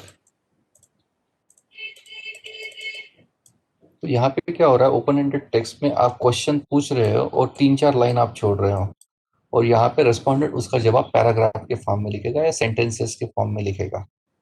So which is your favourite TV serial, तो यहाँ पे वो टीवी सीरियल का नाम दिखेगा। सो यहाँ पे आप देखेंगे I think electronic cars are, उसका ओपिनियन वो यहाँ पे 2-3 लाइन में लिखेगा। जैसे सपोज प्रीति मैडम को मेरे सेशन का फीडबैक लेना है, तो फिर बाकी क्वेश्चंस आएंगे और आखिर में क्वेश्चन रहता है कि एनी सजेशंस या फिर ऐसा। तो वहां पे आप देखेंगे 3-4 लाइन छोड़ी होती है, जो जनरली हम लोग फिलअप नहीं करते क्योंकि वो ओपन एंडेड टेक्स्ट है। वहां पे लिखना होता है, लिखने के लिए सोचना होता है, और किसी को इतनी फुर्सत है नहीं कि वो इतना सोचेगा, इतना लिखेगा। कुछ जेन्युइन रेस्पॉन्डेंट्स कर लेते हैं वो, पर जनरली देखा गया है। और सबसे इंपॉर्टेंट बात, इस पर्टिकुलर डेटा को प्रोसेस करना थोड़ा डिफिकल्ट है, यानी जो रेगुलर सॉफ्टवेयर है वो यूज नहीं होते हैं। ओपिनियन से जो डेटा आता है उसके लिए कुछ और सॉफ्टवेयर है, जिसमें मैं जो यूज करता हूँ एनवीवो नाम से सॉफ्टवेयर, एनकैप्चर नाम से एक सॉफ्टवेयर है। ये सॉफ्टवेयर जनरली यूज होते हैं इस पर्टिकुलर डेटा को प्रोसेस करने के लिए। और फिर है ओपन एंडेड न्यूमेरिक, जैसे मैं बता रहा था आपको, open ended numeric. So what is your age, यहाँ पे इफ सपोज जो भी आंसर आएगा वो नंबर में आएगा, as you can see. So what is your monthly salary, यहाँ पे आंसर जो है वो नंबर में आएगा। How many members are there in your family, ये नंबर में आएगा। How much amount you save in a month, ये नंबर में आएगा। तो यहाँ पे आपने चॉइसेस नहीं दिए हैं, स्ट्रेट डायरेक्ट क्वेश्चन से जगह छोड़ दी है, और आंसर जो आएगा वो नंबर में आएगा। ऐसे क्वेश्चंस को हम लोग ओपन एंडेड न्यूमेरिक क्वेश्चंस कहते हैं। फिर हमारे डाइकोटोमस क्वेश्चंस। डाइको का मतलब है आप एक क्वेश्चन प्रोवाइड कर रहे हो और 2 चॉइसेस दे रहे हो, चॉइस 1 और चॉइस 2, और ये दोनों में से रेस्पोंडेंट को कोई एक पे टिक मार्क करना होता है। व्हाट काइंड ऑफ पेट्रोल, तो नॉर्मल और प्रीमियम, ये 2 चॉइसेस हैं, और आपको टिक मार्क करना है कि आप कौन सा यूज कर रहे हो। जैसे कुछ और एग्जांपल्स आपके, gender, what is your gender, male female, तो दोनों में से किसी एक जगह टिक मार्क। उसके बाद है आपका एमसीक्यू टाइप के क्वेश्चंस, जहां पे आप एक पर्टिकुलर कैरेक्टरिस्टिक पे मल्टीपल चॉइसेस दे रहे हो, A B C D E देख रहे हो आप जैसे यहाँ पे, तो रेस्पोंडेंट को ये 5 में से किसी एक जगह टिक मार्क करना है। एजुकेशनल लेवल, तो रेस्पोंडेंट को आपने इतनी सारी चॉइसेस दे दिए हैं, तो रेस्पोंडेंट को किसी एक जगह टिक मार्क करना है। As you can see these are MCQs. उसके बाद आते हैं आपके चेकलिस्ट क्वेश्चंस। तो चेकलिस्ट क्वेश्चन में क्या होगा कि आप एक क्वेश्चन पूछोगे, जैसे मैं पूछ रहा हूँ कि जब आप ऑनलाइन शॉपिंग करते हो तो कौन से टाइप का प्रोडक्ट परचेस करते हो। तो हो सकता है आपने यहाँ पे चॉइसेस दे दिए हैं कि ये प्रोडक्ट कैटेगरीज है, इसमें से आप कौन से प्रोडक्ट ऑनलाइन शॉपिंग के थ्रू परचेस करते हो। तो हो सकता है कि मैं बहुत सारे प्रोडक्ट्स परचेस कर रहा हूँ, ये लिस्ट जो है इसमें से मल्टीपल चॉइसेस को मैं टिक कर रहा हूँ। ऐसे क्वेश्चंस को हम लोग चेकलिस्ट कहते हैं। एमसीक्यू में क्या हो रहा है, आप एक क्वेश्चन पूछ रहे हो और उसमें आपने 4 चॉइसेस दी है ABCD, और 4 में से रेस्पोंडेंट को कोई एक को ही टिक करना है। और चेकलिस्ट क्वेश्चन में आपने क्वेश्चन पूछा, मल्टीपल चॉइसेस दी और रेस्पोंडेंट एक से ज्यादा टिक मार्क कर पा रहा है गिवन चॉइसेस में। ऐसे क्वेश्चंस को हम लोग चेकलिस्ट क्वेश्चंस कहते हैं। उसके बाद है स्केल क्वेश्चंस। कुछ एग्जांपल्स मैं आपको दिखा रहा हूँ। ये देखिए, ये 1 to 10 की लीनियर स्केल कहते हैं इसको, जो खास करके फीडबैक में यूज की जाती है। आप किसी रिटेल आउटलेट में भी जाते हो तो फीडबैक जनरली ऐसा लिया जाता है, kindly rate your experience on a 1 to 10 scale, तो very bad to very good, और ये एवरेज लेवल कंसीडर की जा सकती है। तो रेस्पोंडेंट को आप ये, इसको लीनियर स्केल कहते हैं, rating scale, linear rating scale, और ये बहुत ज्यादा यूज भी होती है, क्योंकि यहाँ पे आप क्या बोल रहे हो, व्हाट इज योर ओपिनियन, तो ओपिनियन को आपने नंबर में एक्सप्रेस कर दिया है अभी। और इसी को तो हम लोग इनडायरेक्ट मेजरमेंट कहते हैं, कि आप ऐसी कोई चीज मेजर कर रहे हो जो नंबर में एक्सप्रेस नहीं हो सकती है, पर आप उसको सर्वे के थ्रू कोडिंग करके न्यूमेरिकली ट्रांसफॉर्म कर रहे हो। कुछ और एग्जांपल्स, इस तरीके से आप ये क्वेश्चंस जो हैं वो आपके क्वेश्चनर में यूज कर सकते हो। आप देख सकते हो, ये लिकर्ट स्केल है, ये आपके एट्रीब्यूट्स है, सर्विस, क्लीनलीनेस, इसको रेटिंग ले रहे हैं हम लोग, रेटिंग ले रहे हैं इन पर्टिकुलर एट्रीब्यूट्स पे। ओके, एक पर्टिकुलर रिटेल आउटलेट है, कोई रेस्टोरेंट दिख रहा है शायद ये, तो very poor, poor, okay, good, very good, ये 5 पॉइंट पे आप रेस्पॉन्सेस ले रहे हैं। Okay, so this way we generally use our skills. ये जो है ये बायपोलर है, अनएक्साइटिंग, एक्साइटिंग, इसको बायपोलर कहते हैं। दो एक्सट्रीम एंड पे आपने मेजरमेंट्स ले रहे हैं आप, इसको बायपोलर कहते हैं। और सिमेंटिक डिफरेंशियल, ये भी एक नाम है इसके लिए, सिमेंटिक डिफरेंशियल। बाद में पेयर्ड कंपैरिजन, कि ये साइट्स है ऑनलाइन शॉपिंग की, तो ये दोनों में से आपको कौन सी बेटर लगी, तो रेस्पोंडेंट को सपोज अमेजन बेटर लगी ईबे से, तो वो यहाँ टिक करेगा। ईबे और याहू में कौन सा बेटर लगा, तो ईबे। बाद में bids.com और ईबे में कौन सा अच्छा लगा, तो सपोज ईबे। इस तरीके से आप पेयर्ड कंपैरिजन कर रहे हो। तो ये रैंकिंग स्केल है, स्केल रैंकिंग वाली होती है और रेटिंग वाली होती है, दोनों अलग अलग प्रकार। तो ये रैंकिंग वाली है, इससे पहले जो देखी वो रेटिंग वाली थी। बाद में guideline number 5, don'ts of questionnaire designing, कि जो मिस्टेक्स जनरली होती है वो डिस्कस कर रहे हैं हम लोग। So try to avoid on this particular mistakes. So you just try to avoid leading questions. Leading question का मतलब ये है कि आप एक क्वेश्चन पूछ रहे हो और वो क्वेश्चन में ही आप क्लू दे रहे हो रेस्पोंडेंट को कि उन्होंने ये जो चॉइसेस दी है उसमें से आप क्या चाहते हो कि उसने क्या टिक करना चाहिए। तो यहाँ पे आप क्वेश्चन देख सकते हो, वर्किंग वुमन का, वर्किंग मदर्स का ये एक सर्वे है, और उसमें ये पूछा जा रहा है कि do you think that working mothers should buy ready to eat food when that might contain some chemical preservatives. तो आंसर आप चाहते हो कि रेस्पोंडेंट ने 2 देना चाहिए। यहाँ तक ओके था क्वेश्चन, ये जो दिया है that is what is called as leading question. ये देने की वजह से आंसर रेस्पोंडेंट नो ही देने वाला है और आप चाहते हैं कि वो नो दे, तो ऐसे क्वेश्चंस को अवॉइड करना चाहिए। उसके बाद लोडेड क्वेश्चंस। लोडेड क्वेश्चंस का ऐसा है कि वो सेंसिटिव इश्यूज को कैटर करते हैं। जैसे यहाँ पे आप देख रहे हो डू यू ड्रिंक, ये थोड़ा सा ऑफेंडिंग सा है, ये थोड़ा सा ऑफेंडिंग सा है। रिस्पोंडेंट शायद फील करेगा ऐसे क्वेश्चन से कि वो ऑफेंडिंग उसको लग सकता है, तो ऐसे क्वेश्चंस को हम लोग लोडेड कहते हैं कि do you drink, do you smoke, do you beat your wife, या फिर आपने डाउरी ली थी क्या शादी के वक्त, आप खर्रा खा के थूकते हैं क्या रास्ते पे। ऐसे कुछ क्वेश्चंस है कि जो सेंसिटिव इश्यूज को डील करते हैं।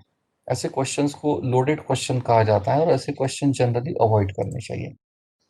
उसके बाद है डबल बैरल्ड। डबल बैरल का मतलब है कि आप एक ही क्वेश्चन में दो इश्यूज को एड्रेस कर रहे हो।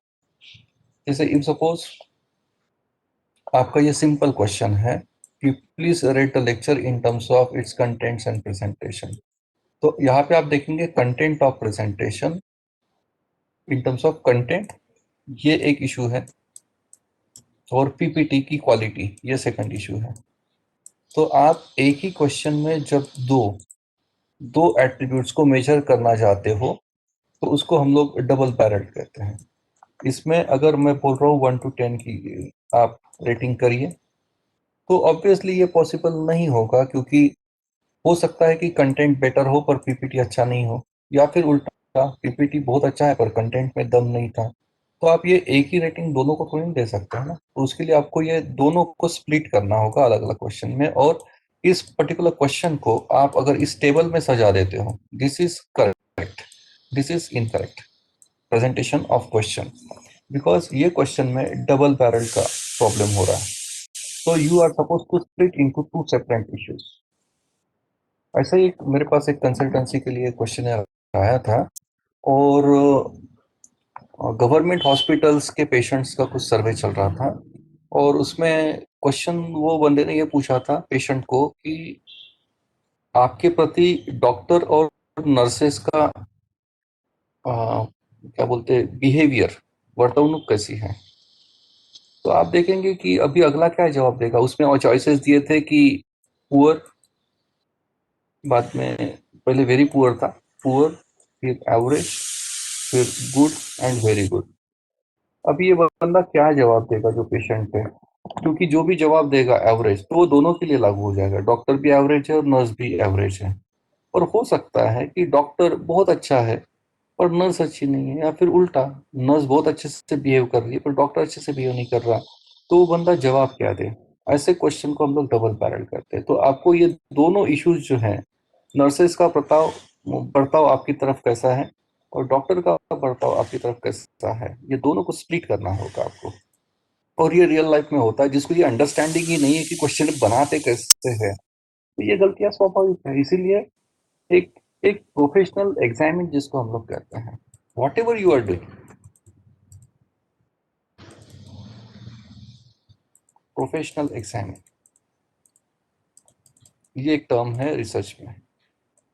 इसका मतलब क्या है, आप जो भी रिसर्च डॉक्यूमेंट्स तैयार करते हो, आरडी क्या तैयार करते हैं हम लोग, सिनॉप्सिस, 4 प्रकार के डॉक्यूमेंट्स तैयार करते हैं, सिनॉप्सिस, थीसिस, बाद में रिसर्च पेपर्स, और रिसर्च की समरी, थीसिस की समरी लिखते हैं हम लोग। ये चारों डॉक्यूमेंट जो है it must undergo professional examine before final submission.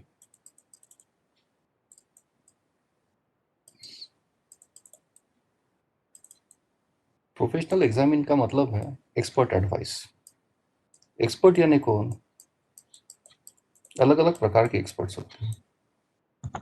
एक स्टैटिस्टिशियन, कि आपने जो भी स्टैटिस्टिकल एनालिसिस किया है, क्या स्टैटिस्टिशियन से आपने वो अप्रूव किया है, क्योंकि वाइवा में आपको डिफेंड करना है कि आपने ये टेस्ट क्यों लगाई, तो आपको स्टैटिस्टिशियन ही बता पाएगा कि आपने ये कौन सी टेस्ट लगानी चाहिए और क्यों लगानी चाहिए, और उसका इंटरप्रिटेशन जो है वो कैसे निकालना है। दूसरा है लैंग्वेज एक्सपर्ट। आपके अगर शुरू के पेजेस में ही ग्रामेटिकल मिस्टेक्स है, पंक्चुअलिटी के आपको रूल्स नहीं मालूम है सपोज, तो फिर ये ना एक अच्छी खासी क्वालिटी का रिसर्च जो है एक ऑर्डिनरी लगना शुरू हो जाता है. तो why to land in unnecessary trouble? Try to undergo editing and proof reading from a language expert, उसके साथ साथ सब्जेक्ट एक्सपर्ट आप जो सब्जेक्ट डील कर रहे हो, suppose attitude you are measuring, then psychology वाला कोई होगा जो एटीट्यूड को शायद बेहतर जानता है आपसे, तो उससे get it approved from him ना. और उसके साथ साथ फिर आपके प्लेगरिज्म,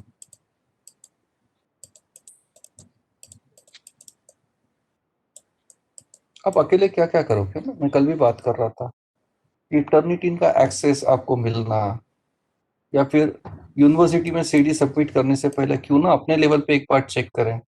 क्योंकि मैं तो 4 यूनिवर्सिटी के साथ जुड़ा हुआ, प्री पीएचडी कोर्स वर्क का ट्रेनिंग लेता हूँ मैं. एक यूनिवर्सिटी नाम नहीं लेना चाहता हूँ, पर वहाँ पे प्रक्रिया क्या है, आपका थीसिस कंप्लीट होने के बाद सीडी पे राइट करिए और वो सीडी लाइब्रेरी में सबमिट करिए, और वो सबमिट करते वक्त कुछ एक फीस चार्ज की जाती है, और फिर वो प्रोसेस होता है और आपको बताया जाता है कि आपका ऐसा है कितना आया है. अगर वो 10% से ऊपर है तो आपको पैराफ्रेजिंग करना होगा और फिर से आप अपने लेवल पे कर लोगे, फिर से सबमिट करोगे. तो आपको ये कैसे पता रहेगा कि वो 42% से 10% आया है कि नहीं आया है? आप अगर ये मालूम ही नहीं है आपको, आपने फिर से सबमिट किया, तो वहां पे कुछ ऐसा है कि आप दूसरी बार अगर सबमिट कर रहे हो तो वो जो भी फीस है उसकी डबल फीस हो जाती है. फिर आपने वो प्रोसेस किया, फिर से सिमिलरिटी इंडेक्स कुछ और आया, फिर से आपको 10% तक लेके आना है. वो आप ये जितनी बार करोगे वो फीस जो है वो बढ़ती जाती है. So why to land in unnecessary trouble? वो तो एक तो यानी दिमाग खराब होना जिसको कहते हैं वो तो हो ही रहा है. आप आपका पूरा फोकस एक चीज पे जा रहा है, ये कितना आएगा परसेंटेज, इस बार तो आना चाहिए, आप भगवान से प्रार्थना कर रहे हैं, वो सब ओके है. पर मैं तो बोल रहा हूँ कि वहां पे सीडी देने से पहले ही आप अपने लेवल पे क्यों नहीं चेक कर रहे हो कि कितना आ रहा है. और जैसे मैंने सॉफ्टवेयर का नाम भी बता दिया उनको, गेटिंग. तो वहां से क्या एक सर्टिफिकेट आपको यूनिवर्सिटी से चाहिए कि आपका एसआई का रिपोर्ट वहां से जनरेट हुआ हुआ ही एक्सेप्ट होगा. तो उरकुंड है ना मार्केट में, इसके प्रोफेशनल्स भी है जो आपको चेक करा के देते हैं. वैसे ही आप जर्नल में जो एक रिवीजन में आपका पेपर जाता है उसमें हम खास एक क्राइटेरिया ये होता है आपका प्लेगरिज्म लेवल, जो रिवीजन आता ही है. तो मैं ये कह रहा हूँ कि वहां पे भेजने से पहले क्यों ना आप खुद ये कर ले रहे हो प्लेगरिज्म. और ये सब जो है ये कन्वेंशन, इसी को हम लोग प्रोफेशनल एग्जामिन करते हैं. इफ सपोज रिवीजन भी आ गया, अभी जैसे इफ सपोज आपका ऐसा है कुरकुंड में आपने किया, उसके बाद वो इफ सपोज आ रहा है 45%, ये आता ही है. ये तो अभी हमने देखा था 59% था. अभी आप तो फर्स्ट टाइम रिसर्चर हैं, आपको अभी ये आंकड़े तो मैंने बता दिए कि 10% के आसपास होना, आपको दिख रहा है 59%. अभी बात क्या होती है, अभी इसका करना क्या, ये पेपर का या थीसिस का क्या करना, चेंज करना है नहीं क्या चेंज करना. यानी जिसको पैराफ्रेजिंग कहते हो आप, पैराफ्रेजिंग के सॉफ्टवेयर है, इनबॉट नाम से है, बाकी भी सॉफ्टवेयर है, ग्रामरली है ना. ये आप कितनी हद तक ये चीजों को फॉलो करोगे.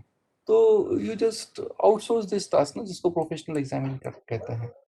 यही. So before submission you must resort to professional examining of all your documents.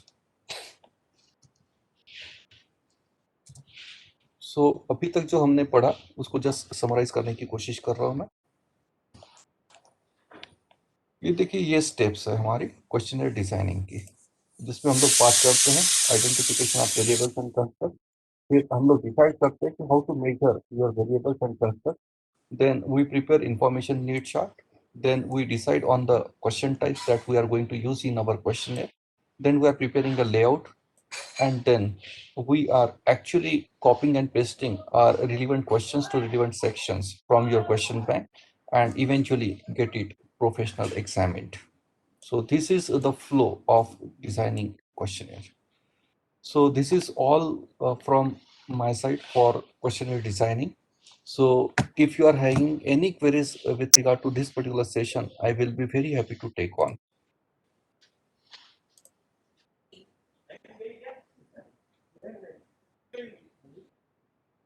Priti madam?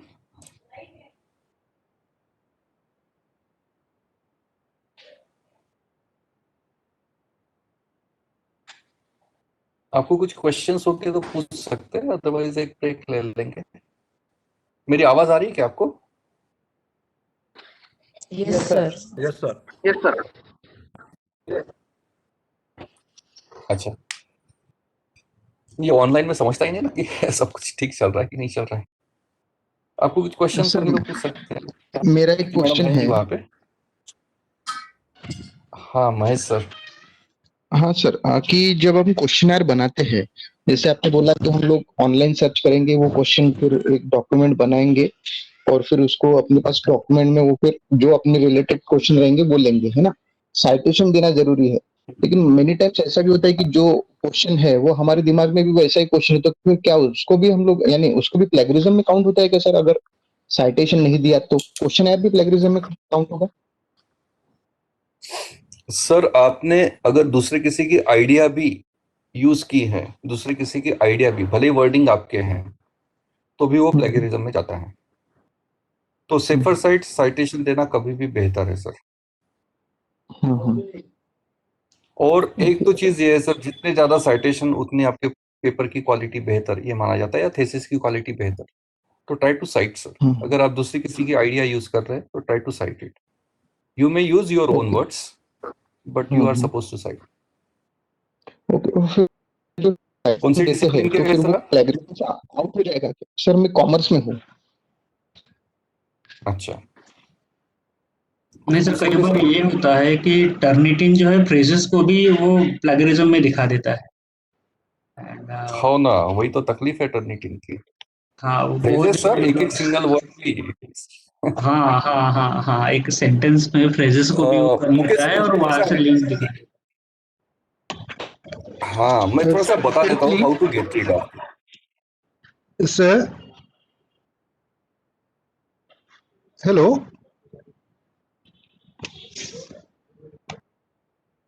Students version आता है और एक कमर्शियल वर्जन आता है।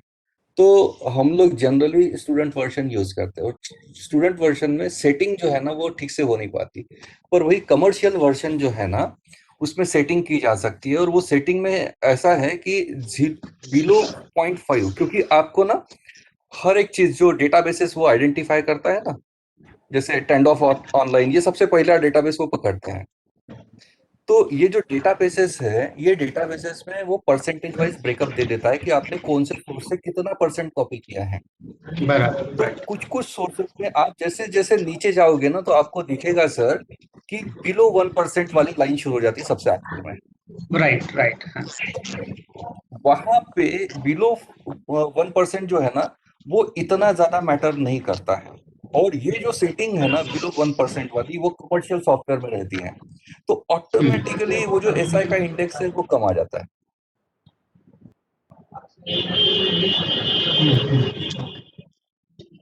मुकेश सर। हाँ सर, हाँ हाँ हाँ, गेटिंग द पॉइंट। हाँ, वो सेटिंग और वो वर्जन वर्जन अगर मिल जाए वो तो। और वो पब्लिशर भी जो है ना, वो बिलो 1% वाला इतना वो सीरियसली नहीं लेते हैं। राइट हो जाता है, लेकिन यही कहना था कि वो जिस तरह से दिखा देता है ना, बहुत मतलब हाँ, डर जाता है मतलब आदमी तो पहले इसमें। जी सर। पहले अटेम्प्ट में जब रिपोर्ट जनरेट होके आता है ना, तो वो जब हाँ दिखता है ना 50% 60%, आदमी एकदम डर जाता है, अरे मैंने तो इतना कॉपी किया ही नहीं यार। हाँ हाँ हाँ, हुआ था मतलब during our post graduation in Tata institute हमें टर्निटिंग का रिपोर्ट सबमिट करना होता था। तो अच्छा। अब उसमें ये सारा आ जाता था, एक एक फ्रेजेस, तो we had to work again on it and submit. हाँ ये एमए थीसिस के लिए ये हाँ, सब। वो और वो जो रिपोर्ट आता है ना सर, वो मल्टी कलर में आता है, आदमी ऐसा डर जाता है, वो अलग अलग राइट कलर में राइट सब। राइट, बहुत खतरनाक। मतलब कुछ कैंडिडेट्स का तो ऐसे था कि स्टूडेंट्स का 70% 80% they had to work on it. Correct correct. नहीं, वो पैराफ्रेजिंग भी कितने करेंगे सर? ऑफ नाम का वर्ड वो अगर पैराफ्रेज दिखा रहा है, तो ऑफ की जगह वो क्या यूज करेंगे सर? राइट, बहुत डिफिकल्ट हो जाता। इवन रेफरेंसेस और ऑथर के नाम, मतलब वो साइटेशन वो भी वो कर रहा था, टर्निटिंग कर देता है मतलब। हाँ बहुत स्ट्रिक्ट है सर, इसलिए ना ये पब्लिशर भी क्या करते हैं सर, जैसे उरकुंड में कम आता है एसआई का इंडेक्स, वही डॉक्यूमेंट आप अगर उरकुंड में रन करेंगे और टर्निटिन में रन करोगे तो उरकुंड का कंपैरेटिवली बहुत कम आता है। हाल ही में मेरा ये क्लाइंट था, उसका हमने उरकुंड से कराए थे, सिर्फ 4% आया था सर। और टर्निटिन में करने के बाद वो जाता है 29%, 30%, इतना फर्क पड़ जाता है। तो टर्निटिन का वो एक ये है कि जो इवन जर्नल्स जो है ना वो भी एक टॉलरेंस लेके चलते हैं। अगर टर्निटिन से ऐसा चेक कर रहे हैं तो वो भी बोलते हैं कि ठीक है यार 15 से 20% भी चल जाता है हमको। तो ये जर्नल टू जर्नल भी डिफर करते हैं कन्वेंशंस। Sir, hello. हाँ सुमन sir. Yes, sir. Sir, recently I had submitted a paper using Turnitin. I found even my this thing, Nagpur University, it was also came under this thing. It was marked as copy. Plagiarism. Nagpur University, Nagpur, that was also mentioned as, and it has given the where from I have copied that. अच्छा, So, and is that and everything, and it हो was ना। written by me totally, but I found say 56% plagiarism in that. My goodness. When I checked it with some other application, it was only 5%. हाँ correct.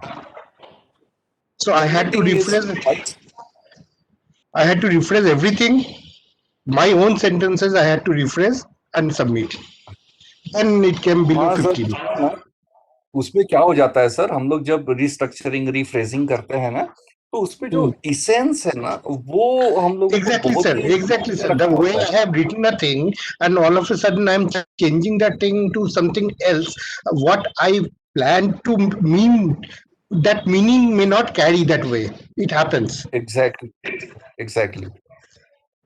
और खास करके जो paraphrasing के softwares है ना, ये सॉफ्टवेयर में सेटिंग कुछ ऐसा है कि वो एक्टिव को पैसिव कर रहा है सिर्फ बस, Exactly. वॉइस चेंज करते हैं। ये क्विलबॉट में हम लोग भी बहुत किए सर, पर हम लोग परेशान हो गए अभी क्विलबॉट से, क्योंकि वो इसेंसी मार खा जाता है पूरा।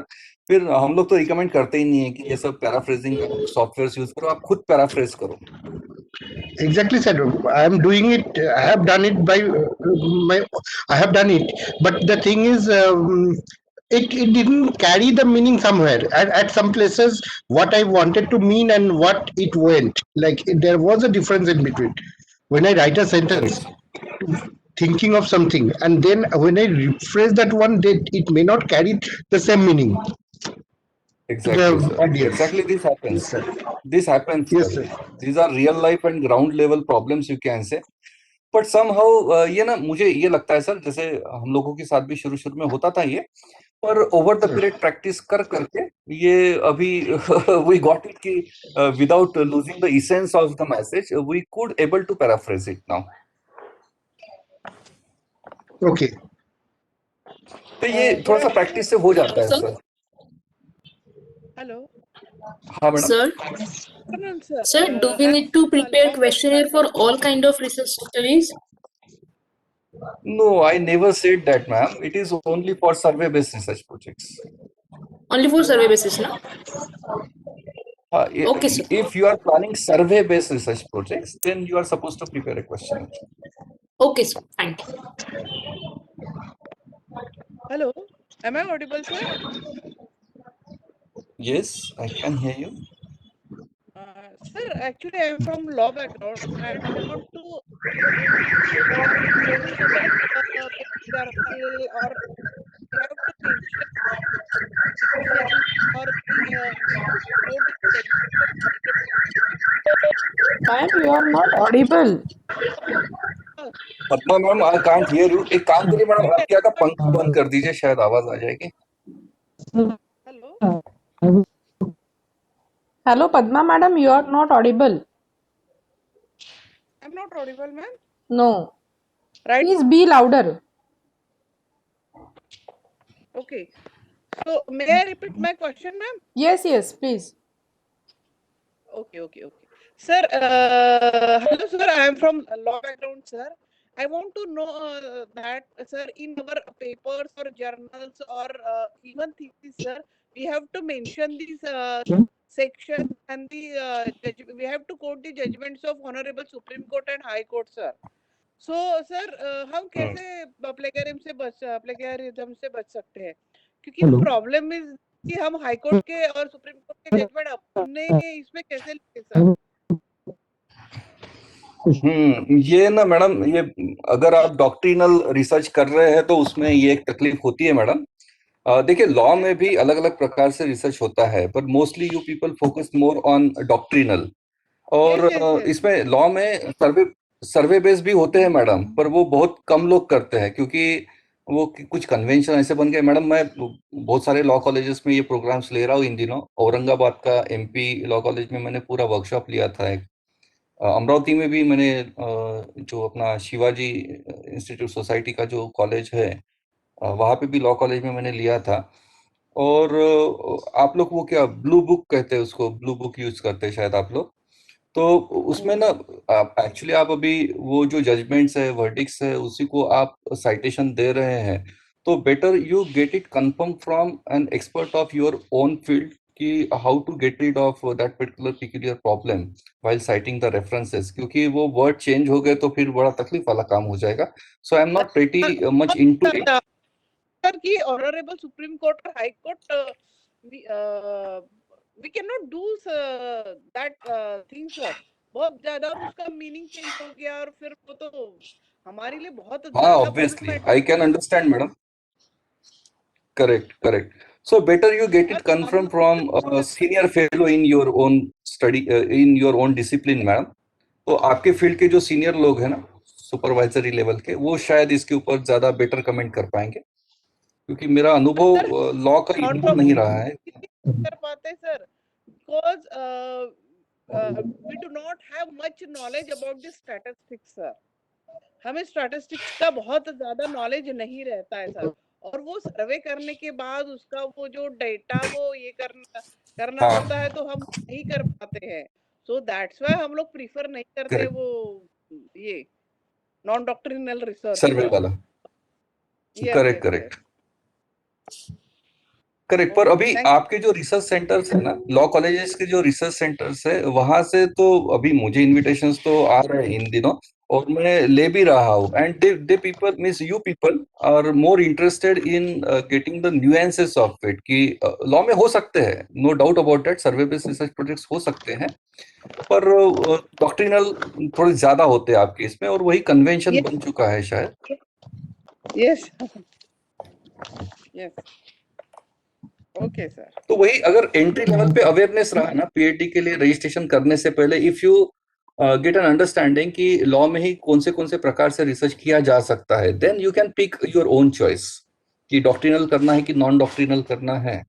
ये अगर पहले अंडरस्टैंडिंग आ जाता है तो accordingly you can plan. Okay, thank you. Sir, I have a question. हाँ sir. Sir, I have to ask, as you have referred in today's and yesterday also, can you tell us how to standardly write properly citation and the references? Sir थोड़ा जोर से बोलिए ना, मुझे आधा अधूरा ही सुनाई दिया sir. Sir, can you tell us how to write properly citation and references with respect to research paper or thesis?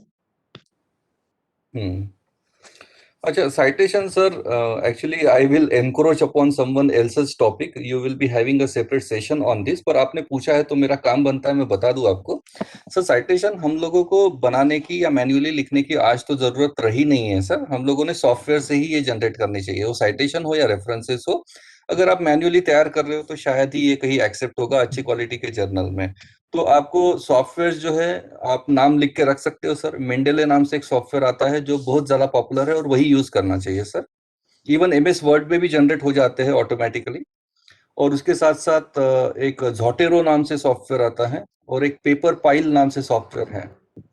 तो ये 3 सॉफ्टवेयर है, इसमें से कोई भी आप यूज कर सकते हो साइटेशंस और रेफरेंसेस जनरेट करने के लिए, पर हाथ से बनाने की जरूरत नहीं। और शायद आपका क्वेश्चन ये था कि लिखते कैसे हैं, तो वो हमको लिखने की जरूरत नहीं है सर। आपको बिब्लियोमेट्रिक डिटेल्स जो है वो मेंटेन करने होते, खास करके पीडीएफ फाइल आप डाउनलोड करके रख दीजिए जिसमें पूरे बिब्लियोमेट्रिक डिटेल्स होते हैं।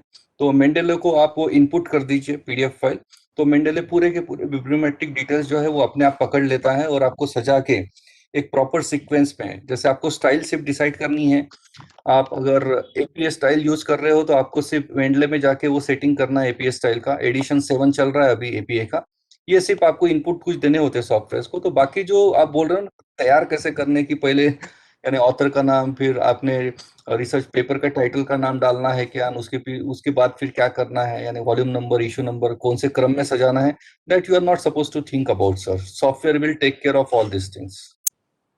Okay, sir. Thank you.